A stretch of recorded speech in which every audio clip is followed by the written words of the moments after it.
Ha salido la nueva guía Gold 2021.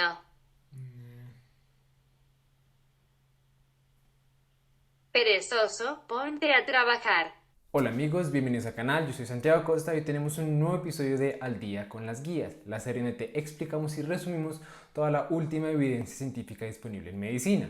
El día de hoy revisaremos la guía Gold 2021, que nos habla todo sobre diagnóstico y manejo de la enfermedad pulmonar obstructiva crónica.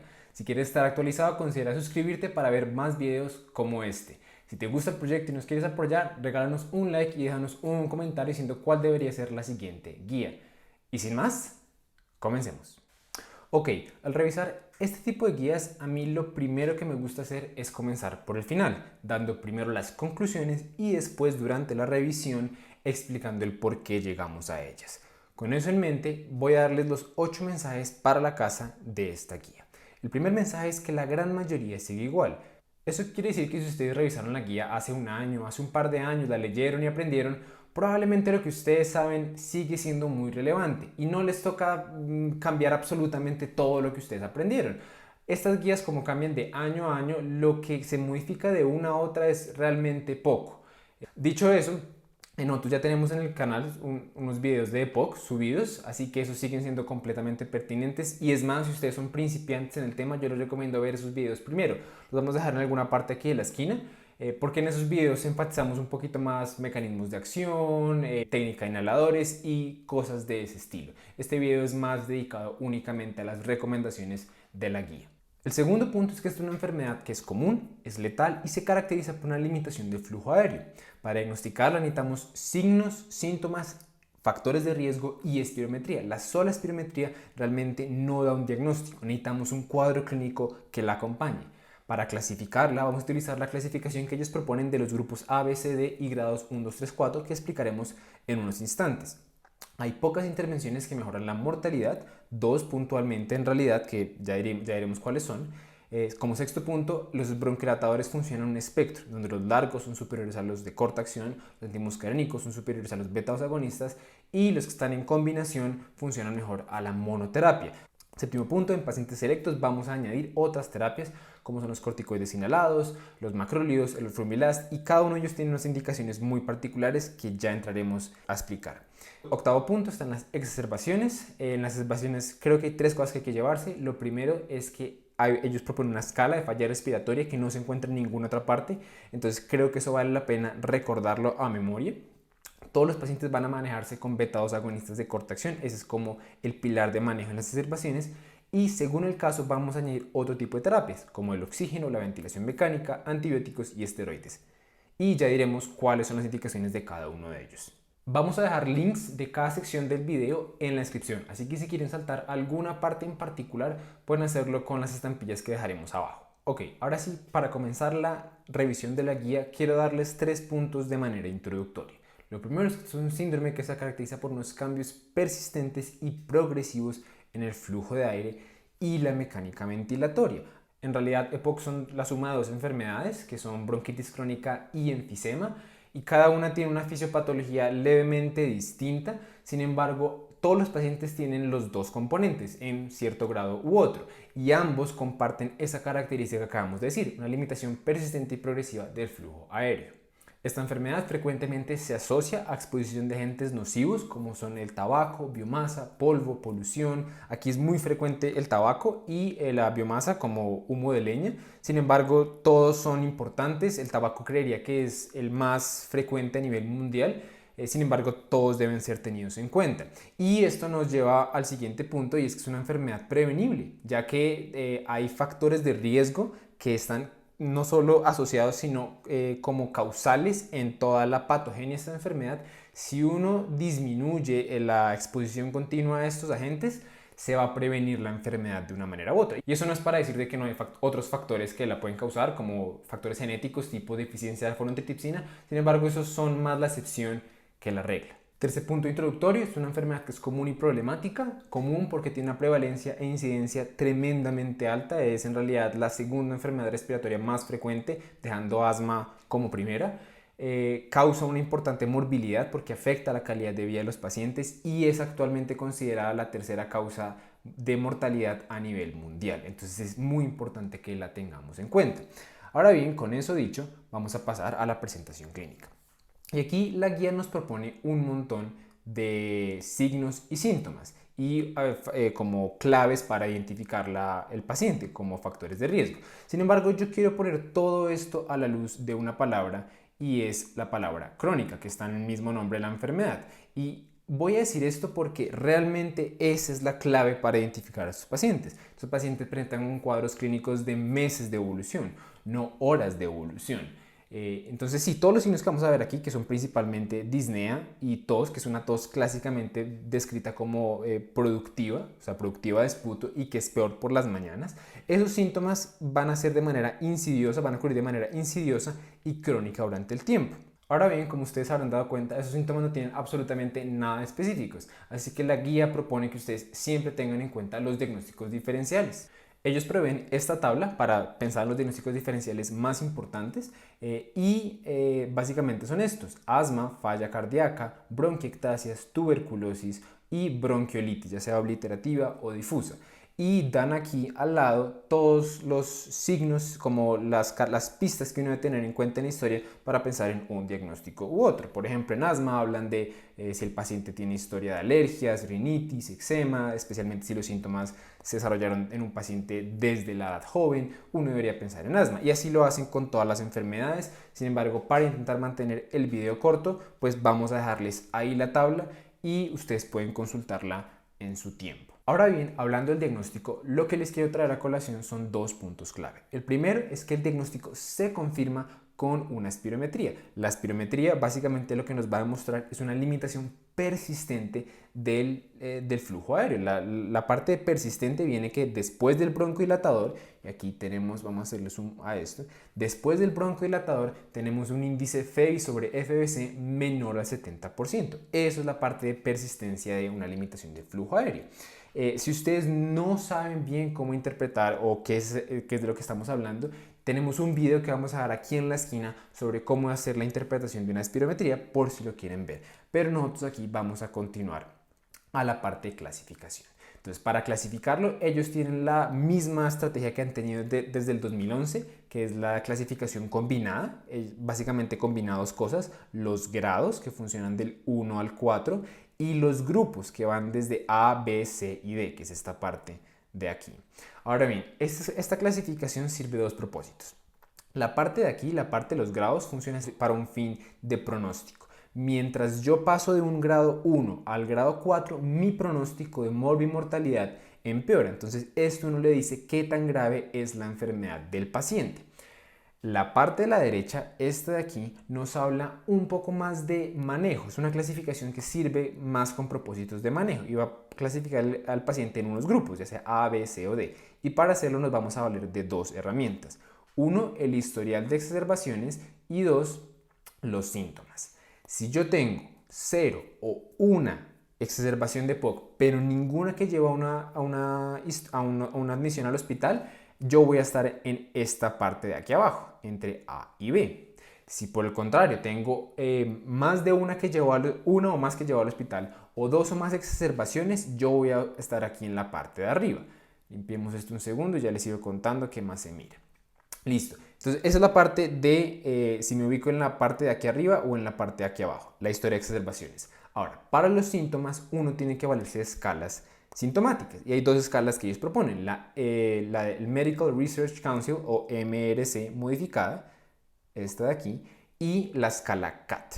¿Cuál es mejor? Realmente ambas están validadas. Sin embargo, ellos en la guía sí mencionan de que la escala CAT es superior debido a que evalúa más cosas además de la disnea. Si ustedes se dan cuenta, aquí está la escala de MRC, una escala que a veces uno le hacen aprenderse para los parciales.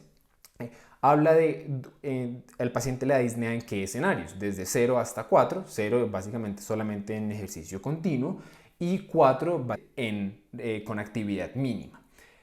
Sin embargo, esta escala pues es solo de disnea. La escala CAT mira muchas cosas aparte de la disnea, entonces se cree que es superior. El paciente mismo la llena, le pone un puntaje a cada factor. Entonces ellos miran, por ejemplo, tos, miran disnea también por ahí, o presión torácica, y bueno, otra serie de síntomas. Entonces, esta es la escala superior. Los puntos de corte que hay que aprenderse son 10 para el CAT y 2 para el MMRC. Si yo estoy 2 para arriba, me ubico en esta parte de aquí, y si yo estoy en MRC 0 o 1 o un CAT menor de 10, me ubico en esta escalera aquí. Una vez yo tabulo ambas cosas, voy a quedarme en algunos de estos grupos. Eso nos lleva entonces al manejo, y el manejo, como siempre, va a tener dos ramas: la rama no farmacológica y la rama farmacológica. Vamos a comenzar por la parte no farmacológica. Para el manejo no farmacológico, ellos proponen esta tabla, la cual es muy cómica porque realmente todo es igual. Ellos lo dividen por grupos: grupo A, B, C y D. Y si uno ve la tabla, realmente la única diferencia entre ambos es esto: la rehabilitación pulmonar. Eso quiere decir que los pacientes de B, C y D sí se benefician, sí tienen evidencia que mejoran con rehabilitación pulmonar, y los A no, porque los A, pues, si uno tiene EPOC, el mejor estadio para tener EPOC es el estadio A, es el que tiene menos síntomas y menos exacerbaciones. Entonces, probablemente por ahí va la parte que no les funciona tan bien la rehabilitación pulmonar, porque no están tan enfermos. Pero bueno, habiendo dicho eso, ¿qué recomendaciones no farmacológicas existen? Uno, cese de tabaquismo. Y el cese del tabaquismo es clave porque en realidad es una de las dos intervenciones que han demostrado mejorar mortalidad y progresión de la enfermedad, siendo la otra la oxigenoterapia. Entonces, eso es muy importante. Los pacientes deben ser aconsejados, ellos en realidad tienen tablas completamente dedicadas a cómo hacer eso, cómo aconsejar a un paciente a dejar de fumar, pero no es el objetivo de esta revisión explicar el cómo. Vamos a de pronto hacer un video después explicando los detalles de eso, pero por ahora eso es muy importante: los pacientes deben dejar de fumar. Lo siguiente que deben hacer es actividad física. En ambos estadios se recomienda. La rehabilitación pulmonar, de cierta manera, es una actividad física un poco más individualizada a rehabilitar los pulmones. Sin embargo, al final de cuentas es actividad física. Y lo último que ellos recomiendan son los esquemas de vacunación. La vacunación para la influenza se hace de manera anual. Para neumococo ya está recomendada en las últimas guías para mayores de 65 años, los serotipos tanto el 13 como el 65, entonces eso ahí está chequeado. Y la vacunación para pertusis, ellos recomiendan en pacientes que no se vacunaron como adolescentes que se haga, y de resto básicamente se mantiene la misma recomendación que en adultos, de un booster cada 10 años. Ahora bien, hablando de farmacoterapia, lo primero que quiero discutir es la oxigenoterapia. Como mencionamos brevemente antes, la oxigenoterapia es una de las dos intervenciones que ha demostrado mejorar mortalidad y progresión de la enfermedad en EPOC. Pero, o sea, uno por tener EPOC no quiere decir que si uno lo pone en oxígeno 14 horas o más al día, quiere decir que uno va a tener una mejoría en la mortalidad. No todo el mundo tiene esa mejoría. ¿Quién tiene esa mejoría? Ellos lo dicen muy claramente aquí: aquellos que tienen una hipoxemia severa crónica. ¿Cómo definen ellos una hipoxemia severa crónica? Ellos utilizan esos dos puntos de corte, que son las dos indicaciones para dar oxígeno más de 14 horas al día. La primera es una presión arterial de oxígeno menor a 55, o lo que viene equivaliendo a una saturación de oxígeno menor a 88%. Ojo, uno cuando encuentra esta saturación menor a 88, aunque ahí dice que uno podría comenzar oxígeno, usualmente es el paso para pedir gases arteriales y confirmarlo, no para simplemente con esa saturación poner el oxígeno. Entonces, a tener eso en cuenta. Entonces, esa es la primera indicación, los niveles menores a 55. La otra indicación es en niveles que están entre 55 y 60, pero que se asocian a o falla cardíaca derecha, que en este contexto usualmente va a ser un coro pulmonale, o eritrocitosis. Esa viene siendo la segunda indicación. Ellos en esta guía añaden indicaciones para soporte ventilatorio. Básicamente hablan de que hay estudios que dicen que en pacientes 1 a 2 meses después de hospitalización por una exacerbación que continúan con hipercapnia persistente diurna se pueden beneficiar de ventilación mecánica no invasiva. Sin embargo, la evidencia todavía es muy incipiente ahí, pero dan la recomendación. Pasemos ahora a lo que la gran mayoría de ustedes deben estar interesados, que es el manejo farmacológico con los broncodilatadores. Y para esto ellos utilizan el esquema de clasificación de los grupos. Dependiendo en qué estadio voy a comenzar yo, mi manejo inicial, y eso es clave, es un manejo inicial, va a ser distinto. En el grupo A, que es el paciente que no tiene casi síntomas y no tiene casi exacerbaciones, cualquier broncodilatador funciona, cualquiera. Corta acción, larga acción, antimuscarínico, beta-2 agonista, el que yo quiera, funciona. Ahora bien, si yo comienzo a tener más síntomas y paso al grupo B, ahí voy a pasar a un bronquiodilatador de larga acción. Si paso al grupo C, no solo va a ser de larga acción, sino que va a ser antimuscarínico. Y si paso al grupo D, voy a tener esa opción, pero si estoy muy sintomático, especialmente con un CAT, la escala CAT que vimos más adelante, mayor de 20, de entrada me voy a ir con combinación de bronquiodilatadores de larga acción, tanto muscarínico como beta-2 agonista.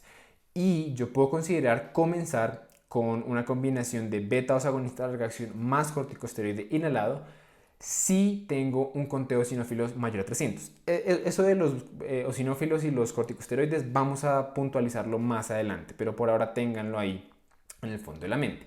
Ahora bien, una cosa que pasa frecuentemente con estas guías es que estas guías incluyen ese tipo de tablas donde van punto por punto diciendo cosas como que el uso continuo, que vamos a poner aquí, el uso continuo de SABA o SAMA mejora FEBI y síntomas. Después dicen que los LABAs y los LAMAs mejoran sin... Bueno, a propósito, me imagino que ya deben estar familiarizados. Si no, SAMA-SABA, SAMA, antimuscarínico de corta acción, SABA, beta-2 agonista de corta acción, LABA, beta-2 agonista de larga acción, LAMA, antimuscarínico de larga acción, por si quedaba la duda.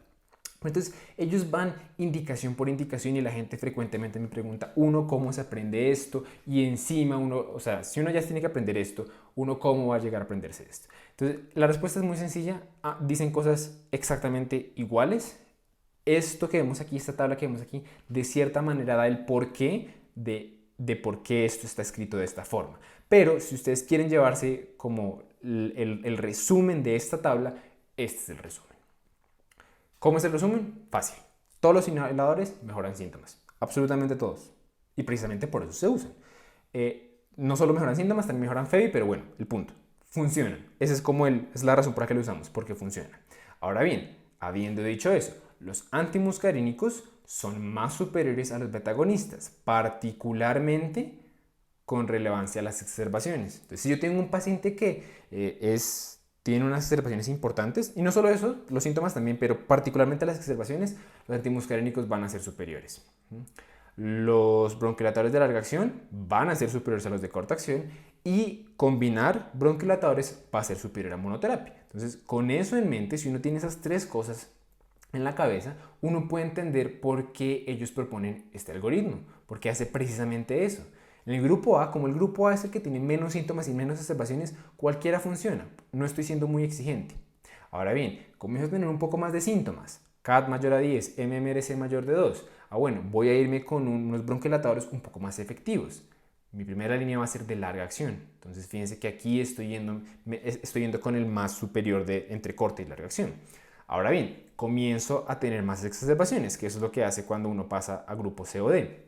Paso directamente a los antimuscarínicos, por lo que habíamos comentado aquí. Los antimuscarínicos son superiores particularmente con lo que es exacerbaciones. Y cuando ya estoy en el peor grupo, en el grupo en el que tengo más exacerbaciones y más síntomas, ahí comienza la opción directamente de iniciar de una con combinación de dos bronquiodilatadores de larga acción. Entonces, eso da el por qué esta tabla está escrita de esa forma. Pero bueno, con eso claro, vamos a pasar a una vez uno tiene este manejo inicial, uno qué debe hacer. Y lo que uno debe hacer, ellos tienen varias gráficas al respecto, es seguir al paciente. Uno sigue al paciente más o menos cada 2 a 3 meses y va viendo si el manejo que uno instauró es adecuado y controló disnea y exacerbaciones. Si el paciente no está bien controlado, lo que uno debe hacer de en adelante es modificar la terapia de acuerdo al síntoma predominante. Si el síntoma predominante es disnea, perdónenme un segundo, si el síntoma predominante es disnea, uno va a irse con este algoritmo y si el síntoma predominante son exacerbaciones, uno va a irse con este algoritmo. Si no hay un síntoma predominante, si ambas cosas están mal controladas, ellos recomiendan que uno directamente comience con este algoritmo de exacerbaciones. Ahora bien, fíjense que ambos comienzan de entrada con bronquiodilatadores de larga acción. Entonces, si uno no tiene a su paciente manejado con esto, sería como el primer paso sensato. Una vez uno está ahí y el paciente no está controlado, van a ver que ambos algoritmos tienen en común esto, y es que la opción usual va a ser pasar una combinación, por exactamente lo que hablamos. O sea, realmente creo que esto va a ser un punto clave que va a ayudar a entender todo lo que ellos recomiendan. Entonces, pues bueno, estamos aquí en disnea y exacerbaciones. Entonces, eso es en cuanto al paso inicial en ambos algoritmos. Si ese paso inicial no mejora la disnea, ¿uno qué debe hacer ahí? No hay mucho campo para mejoría.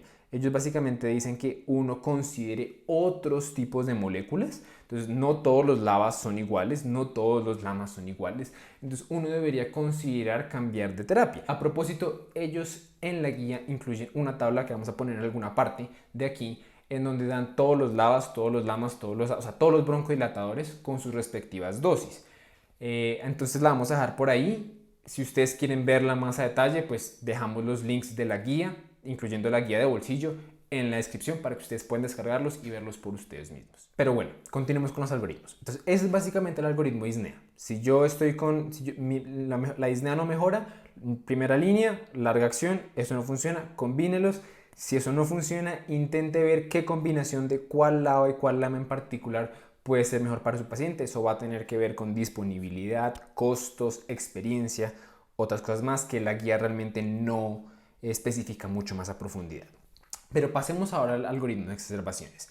Y en el algoritmo de exacerbaciones la primera cosa que quiero llamar la atención es que efectivamente existe la primera opción de combinar lava-lama.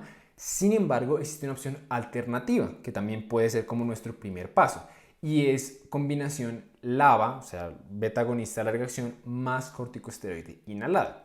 Ahora bien, esto tiene un asterisco aquí, y es porque no todo el mundo va a tener una buena respuesta a este manejo. Y una manera que ellos han encontrado de predecir qué pacientes van a responder a los corticosteroides más los beta agonistas de larga acción es con el conteo de eosinófilos. Se ha visto que el conteo de eosinófilos es un buen predictor de respuesta a corticoides inhalados en EPOC. Si yo tengo corticoides menor de 100, la probabilidad de que yo responda al manejo es muy pequeña, y a medida que ellos van subiendo, las probabilidades comienzan a aumentar. El punto de corte que ellos recomiendan para considerar fuertemente la combinación ICS más LAVA son eosinófilos mayores a 300.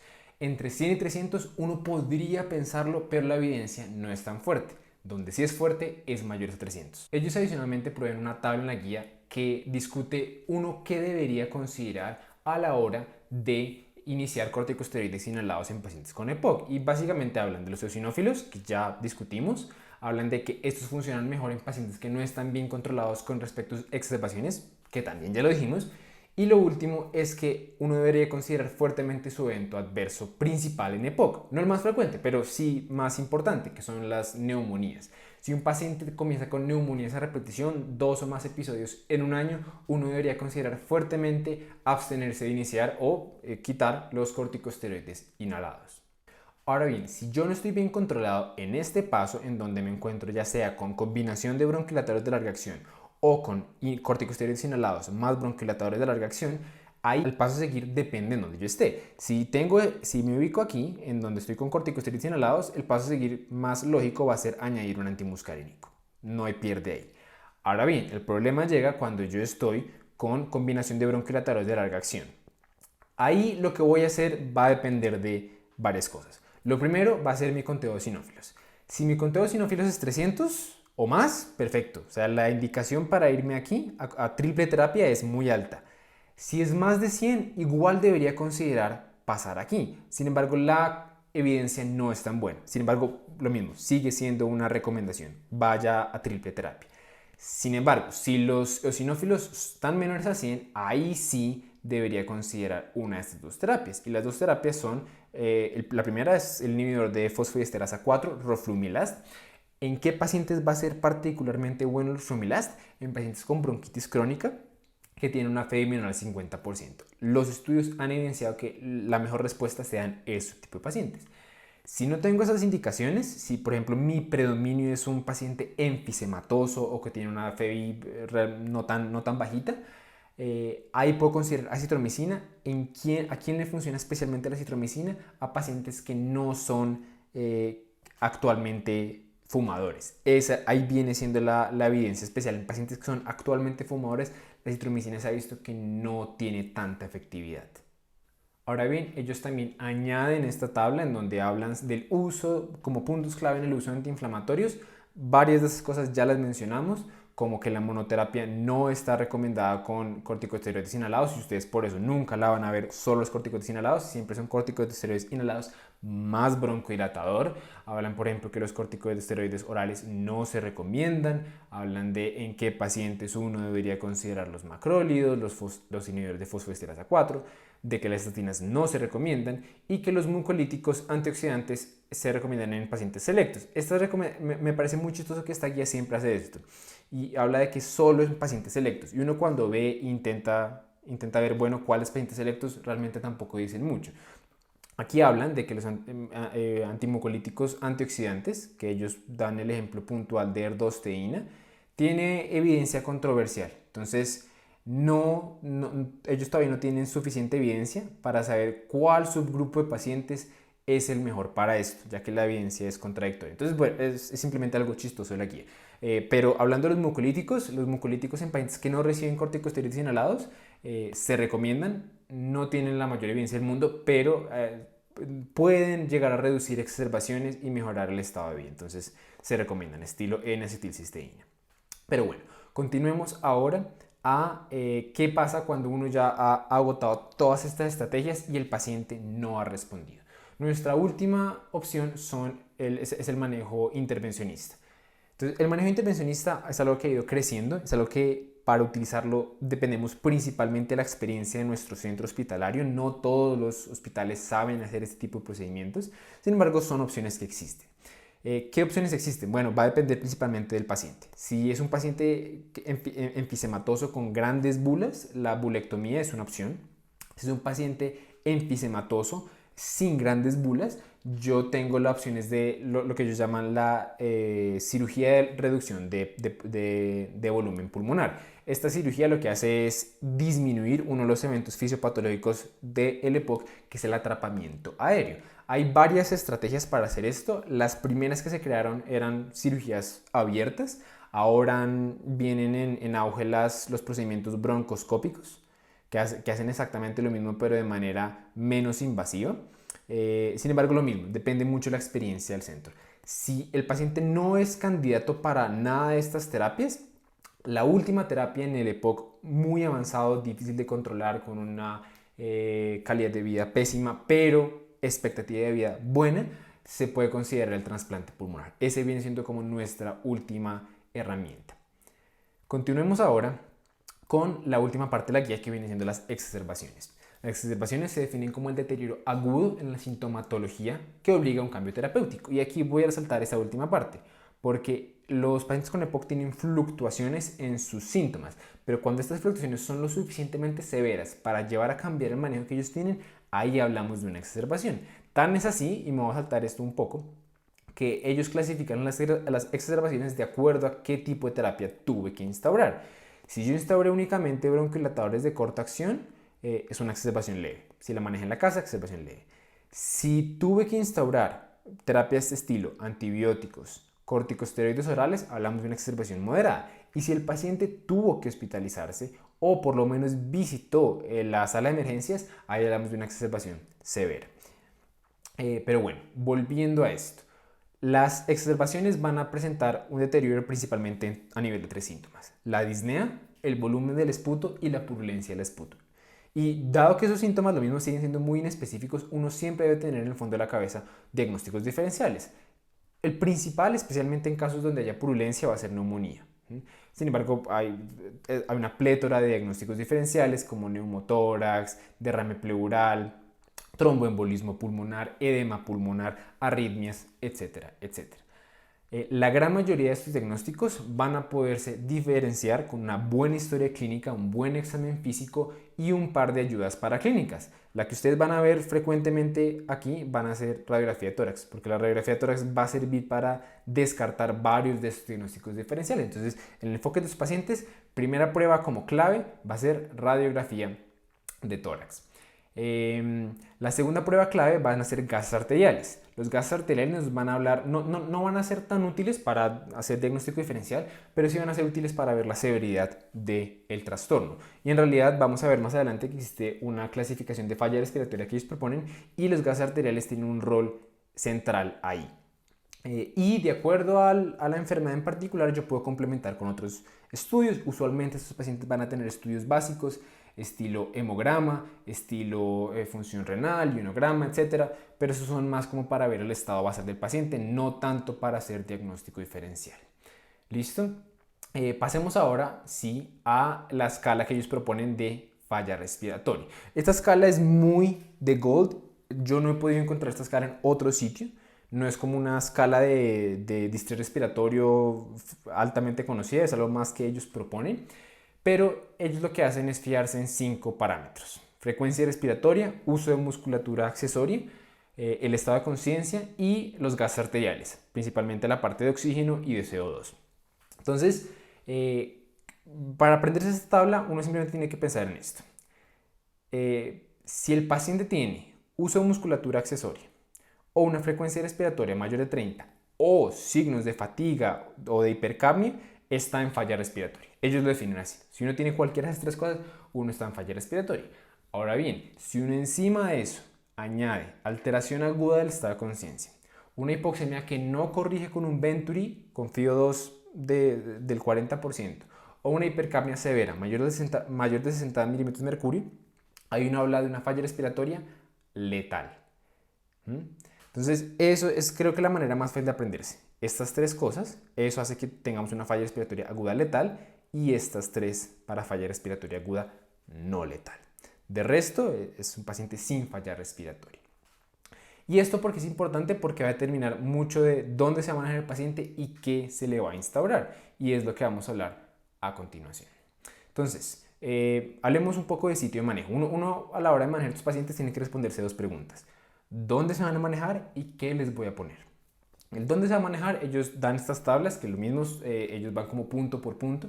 La manera más fácil de aprenderse esta información es pensando de la siguiente manera: estos 4 puntos que vemos aquí al inicio realmente hablan de exactamente lo mismo, y es una falla respiratoria. O sea, bajo lo que vimos hace unos segundos, exactamente eso está aquí, exactamente.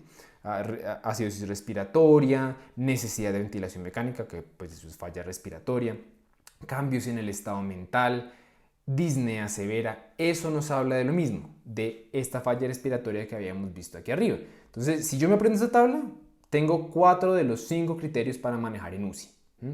El quinto criterio viene siendo inestabilidad hemodinámica, que también es obvio. Los pacientes con inestabilidad hemodinámica por la necesidad de uso de vasopresores van a necesitar manejarse en UCI. Entonces, si uno se aprende falla respiratoria y inestabilidad hemodinámica, uno tiene estos criterios.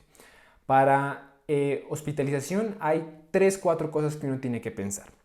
Lo primero es lo mismo: falla respiratoria aguda no letal. Falla respiratoria aguda no letal en pacientes que básicamente no voy a ventilar mecánicamente. Eso es una indicación para hospitalizar, bastante obvia. Lo siguiente es comorbilidades que yo piense que pueden estar o que son serias, que deberían manejarse en el hospital, o que están descompensadas. Y a eso van estos 2 criterios. El tercer criterio es fallo. O sea, si yo tuve un paciente y lo intenté manejar en la casa y no funcionó, ese viene en el tercer criterio. Y el cuarto criterio es falta de apoyo a nivel de casa. Si es un paciente que está solo o está muy aislado de la comunidad y va a ser difícil que vuelva a consultar en caso de que presente signos de alarma, es un paciente que también voy a tener que hospitalizar. Por lo mismo, se pueden resumir en esas 4 cosas. Pasemos ahora a el manejo en cuanto a farmacoterapia. Y aquí es la parte de la guía que no me gusta cómo ellos estructuraron estas tablas. Me parece que pudieron haber hecho un mejor trabajo de hacer las tablas un poquito más comprensivas, porque, por ejemplo, si ustedes se fijan en recomendaciones como esta: considere antibióticos orales cuando hayan signos de infecciones bacterianas. Deberían haber incluido cuáles son los signos de infección bacteriana. Si uno quiere saberlo, uno le tocaría ir a la guía completa y ver cuáles ellos que consideran como signos de infección bacteriana. Entonces, voy a abstenerme un poco de utilizar estas tablas precisamente porque no explican todo lo que uno debería saber, y voy a darles el resumen de la guía aquí. Entonces, ¿cómo se puede resumir la guía de una manera fácil y sencilla? Así: todos los pacientes, absolutamente todos, sin importar el contexto en donde se manejen, sin importar quién sea, sin importar qué tan grave esté, van a necesitar manejo con bronquidilatadores de corta acción. Ese va a ser nuestro pilar de manejo en exacerbaciones, que es algo que contrasta por completo con el paciente estable. En el paciente estable los bronquilatores de corta acción, especialmente los SABA, que son los más importantes en exacerbación, son los que menos sirven. Aquí son los que más sirven. Si el paciente tiene una exacerbación severa, que recordemos que severa se define como aquel que amerita hospitalización, voy a combinar ambos bronquilatores de corta acción, beta-2 agonista y antimuscarínico. Si no, me puedo ir únicamente con los beta agonistas. O sea, un paciente que se maneja en casa se puede únicamente con beta-2 agonista. Si el paciente tiene hipoxemia definiéndose por lo menos aquí en Bogotá, saturación menor a 88-90%, voy a instaurar manejo con oxígeno y ese manejo va a ir titulado. Ya tenemos un video de oxigenoterapia en donde explicamos esto un poquito mejor, lo vamos a dejar aquí en la esquina. Pero para resumirles brevemente, si la hipoxemia es muy leve, si el paciente está en 87-88%, perfectamente me puedo ir con una cánula nasal. Si requiere un poquito más de manejo, existe la opción de una cánula nasal de alto flujo, que son excelentes, no todos los hospitales lo tienen. Sino Venturi, el Venturi también es una excelente opción. Con todas estas terapias uno tiene que tener cuidado porque si uno se le va la mano con el oxígeno, uno puede tumbarles a estos pacientes el estímulo respiratorio y causar una hipercapnia. Y la hipercapnia puede resultar en daño neurológico, en falla ventilatoria, bueno, en un montón de consecuencias que no queremos. Entonces hay que tener cuidado con el oxígeno, no subirlo muy rápido, no utilizar oxígeno por exceso. Uno no quiere llegar a saturaciones de 100%, 99%, esa no es la idea. La misma guía sugiere mantenerse en 88-92%. Y si ya el paciente con esto no mejora, si uno está, por ejemplo, en el escenario de una falla respiratoria no letal, en donde no hay cambios de conciencia, etc., o en presencia de fatiga respiratoria, ahí mi primera opción va a ser la ventilación mecánica no invasiva. A estos pacientes les va excelente con la ventilación mecánica no invasiva, principalmente porque evito intubarlos. Y evitar intubarlos es algo tremendo en estos casos, porque desintubarlos es un complique. Entonces, si puedo evitarlo, excelente. Y por eso ustedes van a ver frecuentemente que esta ventilación mecánica no invasiva suele ser la solución para la gran mayoría de casos. Ahora bien, si ya el paciente está un poco más descompensado, tiene una falla respiratoria letal, con alteración del estado de conciencia, hipercapnia severa, con inestabilidad hemodinámica, con intolerancia porque muchos pacientes no logran tolerar la interfaz de la ventilación mecánica no invasiva o tienen contraindicaciones, estilo que están vomitando, estilo que no pueden proteger reflejos, ahí yo me voy directamente a intubar los pacientes y ventilarlos de manera invasiva. Entonces, esas son como la parte de soporte ventilatorio y oxigenoterapia. Antibióticos viene siendo nuestro siguiente tema y hay 3 indicaciones que sí, o sea, ellos aquí dicen, ¿a quién le damos antibióticos? A quien tengan signos de infecciones bacterianas. ¿Cuáles son estos signos de infecciones bacterianas? Ellos básicamente ponen 3. El primero es ser Antonicen 1. La escala Antonicen es algo muy aquí de Colombia. No lo he visto usar tanto en otros países. Sin embargo, esta escala Antonicen lo que hace es mirar 3 ítems importantes. El primero es aumento en la disnea. Ese viene siendo nuestro primer punto. El segundo es aumento en el volumen del esputo. Y el tercero es aumento en la purulencia del esputo. Y la escala funciona al revés. Si tengo los 3, tengo Antonicen 1. Si tengo 2, Antonicen 2. Si tengo solo 1, Antonicen 3. Así funciona la escala. Entonces, si yo tengo Antonicen 1, tengo indicación de antibiótico terapia. Si tengo Antonicen 2, pero uno de esos 2 es purulencia, o sea, eso es obligatorio. Puedo tener disnea y purulencia, o volumen y purulencia, pero tengo que tener purulencia. Si tengo eso, soy un Antonicen 2 con purulencia, ahí también tengo indicación de antibióticos. Y por último, si el paciente tuvo necesidad, requirió manejo con ventilación mecánica no invasiva, también amerita antibiótico terapia. Y es la razón por la que no me gustan estas recomendaciones de aquí de signos de infecciones bacterianas. Hay muchas personas que no sería obvio que la necesidad de ventilación mecánica es una indicación, es un signo de infección bacteriana. Entonces, para dejar eso claro. Ahora, ¿qué antibiótico vamos a utilizar? Ellos dan de opciones una aminopenicilina, estilo ampicilina, amoxicilina, dependiendo si uno va a usar IV o oral. Oral es en general la ruta que uno va a utilizar. Hay excepciones, claramente, si el paciente no tolera vía oral, pues IV. Pero bueno, aminopenicilina más inhibidor, primera opción, macrólido o tetraciclina. Son cursos cortos, hay incluso artículos que recomiendan 3 días. Sin embargo, la guía recomienda 5 a 7 días. Entonces, eso es lo que estamos contándoles a ustedes aquí. Por último, están los corticosteroides sistémicos. Estos tienen un eje central en el manejo de la exacerbación de POC. Sin embargo, me parece muy curioso cómo ellos decidieron redactar la guía, ya que si uno se va a la guía, ellos tienen este párrafo hablando de las exacerbaciones del uso de glucocorticoides. Y para resumirles, dicen que son útiles, que mejoran desenlaces, y al final dicen, incluso el uso corto de esteroides se asocia a un aumento en el riesgo de neumonía, sepsis y muerte. Y por eso el uso de estos medicamentos debería reservarse a pacientes con exacerbaciones significativas. Ahora, yo leí las 163 páginas y en ningún punto ellos explican qué es una exacerbación significativa.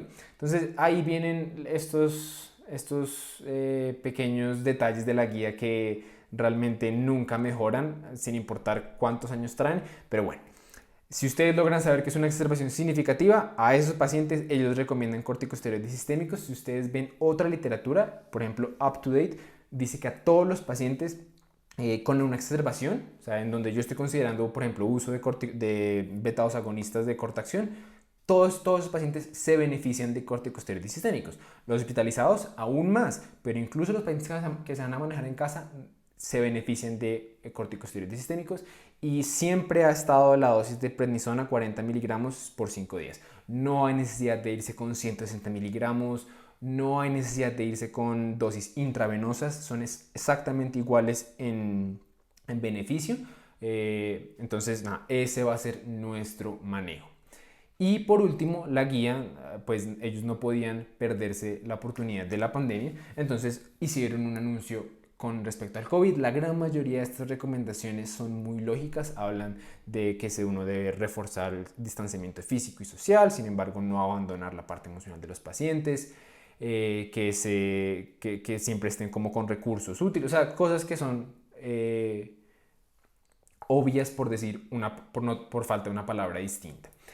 Ahora bien, una cosa que sí me gustaría decir aquí, que ellos dan esta gráfica para explicarlo, es que la terapia de mantenimiento para un paciente con EPOC no tiene evidencia de que altere los resultados en un paciente con infección por COVID. O sea, si mi paciente con EPOC está infectado por COVID, yo voy a mantener exactamente la terapia que tengo, a menos de que el paciente entre en distrés respiratorio, o sea, síndrome de dificultad respiratoria. Ahí, un paciente que se va a manejar en UCI, ahí es donde la terapia, como ustedes pueden ver aquí, se descontinúa y se prioriza todo lo que va a incluir el manejo en la UCI, como ventilación en prono, etcétera, etcétera, etcétera. Habiendo dicho eso, vamos a volver aquí a los mensajes para la casa y terminamos esta revisión. Entonces, la gran mayoría sigue igual, y eso es cierto, el 98% de las cosas siguen exactamente igual. Es una enfermedad común, letal y caracterizada por la limitación del flujo aéreo. Diagnóstico: necesitamos síntomas, riesgo y espirometría. Vamos a utilizar la clasificación de los grupos ABCD y los grados 1, 2, 3, 4. Este para pronóstico y este para manejo. Hay pocas intervenciones que mejoran la mortalidad. Los bronquidilatadores funcionan en un espectro. Los largos mejores que los cortos, los antimuscarínicos mejores que los betagonistas y la combinación mejor que la monoterapia. Si yo estoy en estadio inicial, puedo irme con monoterapia, pero a medida que yo comienzo a tener síntomas o exacerbaciones, voy haciendo la escalada. Y así se ajusta el manejo. En pacientes selectos utilizo corticosteroides sistémicos. La clave que ellos dan aquí: paciente que no tenga historia de neumonías recurrentes con eosinófilos mayores a 300, esos son los pacientes que más se benefician de corticosteroides. Los macrólidos, especialmente pacientes que no tienen una buena historia de control de exacerbaciones y que no son actualmente fumadores. Y el roflumilast, el inhibidor de la fosfodiesterasa 4, en pacientes con bronquitis crónica y una FEBI menor de 50%. Para exacerbaciones, recordar la escala que ellos recomiendan de falla respiratoria, que nos mira 3 puntos para decir que uno está en falla respiratoria aguda letal, deterioro del estado de conciencia, hipercapnia severa y una hipoxemia que no mejora con un Venturi con FIO2 del 40%. Todos los pacientes se van a manejar con beta-2 agonistas de corta acción, ese es nuestro pilar. Si estoy hipoxémico, me voy a ir con soporte de oxígeno. Si estoy en falla respiratoria, fatiga respiratoria, ventilación mecánica, la mejor sería no invasiva. Sin embargo, si esta no se soporta, si está contraindicada o si el paciente está inestable o con falla respiratoria aguda letal, me voy directamente con una ventilación mecánica no invasiva, antibióticos, antonicin 1, 2 con purulencia y a aquel que requiere ventilación mecánica, y los esteroides en exacerbaciones significativas, lo que sea que eso significa. Pero bueno, así culminó la revisión de esta guía GOLD 2021. Si les gustó este proyecto, nos quieren seguir apoyando, regálenos un like, suscríbanse, compartan nuestros videos, denle a la campanita y como siempre nos vemos en la próxima.